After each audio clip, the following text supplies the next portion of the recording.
The Story of the Middle Ages by Samuel B. Harding. Chapter 1. The Ancient Germans. We must begin our story with those new races which were to mix their blood with that of the peoples of the Roman Empire, and form the nations of Europe today. These were the ancient Germans, the ancestors of the peoples who now speak German, English, Dutch, and Scandinavian.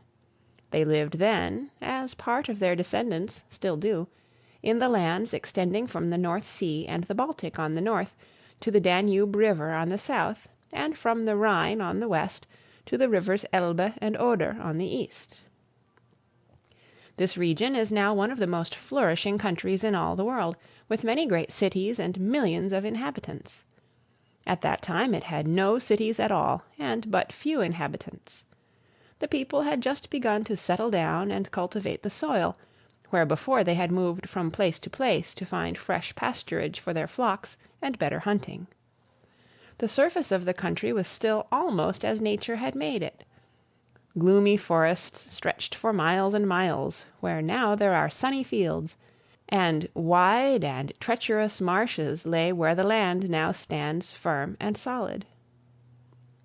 In this wild country, for many years, the Germans had room to live their own life. To the east were the Slavs, a people still ruder and more uncivilized than themselves. To the west were the Gauls in what is now France. To the south were provinces of the Roman Empire, separated from them by the broad stream of the river Danube. The Germans, the Gauls, the Slavs, and the Romans, though they did not know it, might all call themselves cousins, for most of the peoples of Europe are descended from one great race called the Aryans.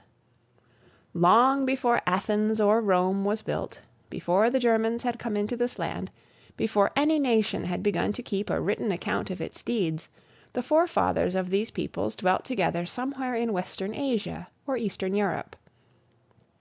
At last, for reasons which we cannot know after so great a stretch of time, these Aryan peoples separated and moved away in different directions. One branch of them entered Italy and became the ancestors of the Greeks and Romans. Another entered what is now France and became the Gauls whom Caesar conquered. One settled in Germany, and still others settled in other lands, both near and far. In spite of the kinship between them, however, the Germans and Romans were very different in many ways. The Romans were short and dark, while the Germans were tall, very tall they seemed to the Romans, with fair skin, light hair, and clear blue eyes. The clothing of the Germans, unlike that of the Romans, was made chiefly from the skins of animals. Usually it did not cover the whole body, the arms and shoulders at least being left free. When the German was in a lazy mood, he would sit for days by the fire, clad only in a long cloak of skins. Then, when he prepared to hunt or to fight, he would put on close-fitting garments and leave his cloak behind. The houses in which the Germans lived were mere cabins or huts. Nothing was used but wood, and that was not planed smooth, but was roughly hewn into boards and timbers. Sometimes a cave would be used for a dwelling, and often a house of timber would have an underground room attached to it. This was for warmth in winter, and also for protection against their enemies. Sometimes in summer the people made huts of twigs woven together in much the same way that a basket is woven.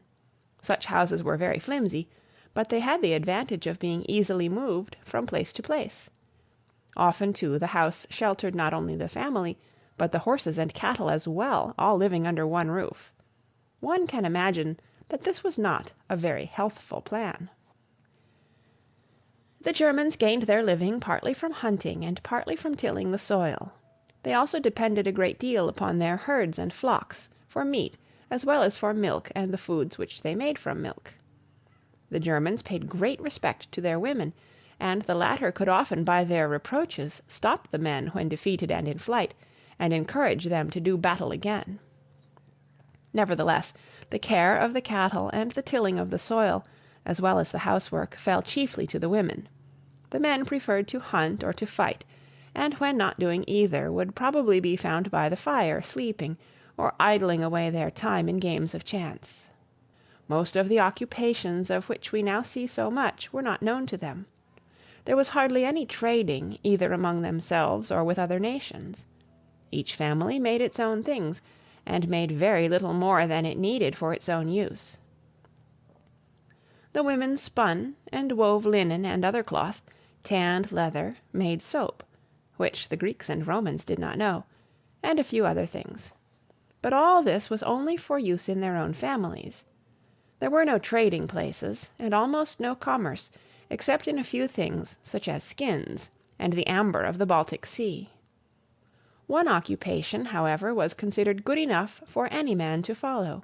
This was the trade of the blacksmith. The skillful smith was highly honored, for he not only made tools to work with, but also weapons with which to hunt and to fight. But usually the free man considered it beneath his dignity to work in any way. He was a warrior more than anything else. The Romans had reason to know that the Germans were very stubborn fighters. Indeed, the Romans never did conquer Germany. The Germans were not made weak as the Romans were by indulging in all kinds of luxuries. They lived in the open air, they ate plain food, and they did not make their bodies tender by too much clothing. In every way their habits were more wholesome than those of the Romans, and besides this, each man had a spirit of independence that caused him to fight hard to avoid capture and slavery. At one time, while Augustus was emperor, 3 legions of the Roman army, under an officer named Varus, were entrapped and slain in the German forests. The shock of this defeat was felt so keenly at Rome that long after that the emperor would wake at night from restless sleep and cry out, "Varus, Varus, give me back my legions!" After this the Romans learned to be more careful in fighting the Germans. The Romans had the advantage of better weapons with which to fight, better knowledge of how to fight, and greater wealth with which to carry on a war. So in spite of some decided victories over the soldiers of the empire, the Germans were obliged for many years to acknowledge Rome as the stronger, and Roman soldiers were even stationed in some parts of the German territory. When the German army was preparing for battle, the men arranged themselves so that each line had a greater number in it, and was longer than the one in front. Thus the army formed a sort of wedge, which they called the boar's head from its shape. Arranged in this manner, the army moved forward with one grand rush, guarding their sides with large wooden shields, and hewing with their swords and thrusting with their spears. If the first rush failed to dismay the enemy and turn them in flight, there was no longer any order or plan of battle. Each man then fought for himself, until victory or defeat ended the struggle. Among the Germans no man dared to flee from the field of battle, for cowardice was punished with death. To leave one's shield behind was the greatest of crimes, and made a man disgraced in the sight of all. Bravery was the chief of virtues, and it was this alone which could give a man the leadership of an army. The general was chosen for his valor, and he kept his position only so long as he continued to show himself brave. He must be an example to all his followers, and must fight in the front ranks. A general was made by his fellow warriors, who raised him upon their shields as a sign of their choice. If he proved less worthy than they had thought, they could as easily make another general in his place. The leader and his men were constantly reminded that upon their strength and courage depended the safety and happiness of their wives and children, for their families often followed the army to battle, and witnessed the combats from rude carts or wagons, mingling their shrill cries with the din of battle. Times of peace among these early Germans would seem to us much like war. Every man carried his weapons about with him and used them freely. Human life was held cheap, and a quarrel was often settled by the sword. There was no strong government to punish wrong and protect the weak, so men had to protect and help themselves. A man was bound to take up the quarrels or feuds of his family, and avenge by blood a wrong done to any of his relatives. As a result, there was constant fighting. Violent deeds were frequent, and their punishment was light. If a man injured another, or even committed murder, The law might be satisfied and the offender excused by the payment of a fine to the injured man or to his family. Some tribes of Germans had kings, but others had not, and were ruled by persons chosen in the meetings of the people, or folk. Even among those tribes that had kings, the power of the ruler in time of peace was not very great. The kings were not born kings, but were chosen by the consent of the people.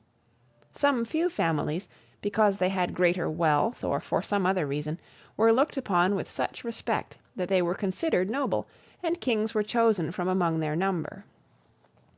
Yet each man stood upon his own merits too, and neither wealth nor birth could keep a king in power if he proved evil in rule or weak in battle. The rulers decided only the matters that were of small importance. When it came to serious matters, such as making war or changing the customs of the tribe, the folk assembled together decided for itself. In their assemblies they showed disapproval by loud murmurs, while to signify approval they clashed their shields and spears together. Every free man had the right to attend the folk meeting of his district, and also the general assembly of the whole tribe. The power of the king was less than that of the assembly, and he was subject to it, for the assembly could depose the king as well as elect him. In times of war, however, the power of the kings was much increased, for then it was necessary that one man should do the planning, and time could not be taken up with assemblies. At the period of which we are speaking, the Germans did not believe in one god as we do, but many. The names of some of their gods are preserved in the names which we have for the days of the week. From the god Tius comes Tuesday. From Woden comes Wednesday, and from Thor comes Thursday. Tius was the god of the heavens, and was at first the chief of the gods. Songs were sung in his honor, palaces named for him, and even human beings were sacrificed to him. Woden was afterward worshipped as the god of the sky and also of the winds. Because he controlled the winds, it was natural that he should be the special god to whom those people looked who depended upon the sea. Therefore he became the protector of sailors. He was also the god of war, and the spear was his emblem. After the worship of Tius died out, Woden became the chief god of the Germans. To him also there were sacrifices of human beings. Next in importance to Woden was Thor, the god of thunder and also of the household. His emblem was a hammer. When it thundered, the people said that Thor with his hammer was fighting the ice giants, so he was regarded as the enemy of winter and the giver of good crops. Besides these chief gods, there were many less important ones. Among these were spirits of the forests and rivers, and the gnomes or dwarfs who dwelt in the earth, guarding the stores of precious metals and jewels which it contains. Long after the old religion had come to an end, the descendants of the ancient Germans remembered these spirits, and stories of their tricks and good deeds were handed down from father to son. In this way the Germans kept something of the old religion in the beautiful fairy tales which we still love, and in our Christmas and Easter customs we find other traces of their old beliefs and customs. When missionaries went among them, however, they became Christians. This shows one of the greatest qualities which they possessed.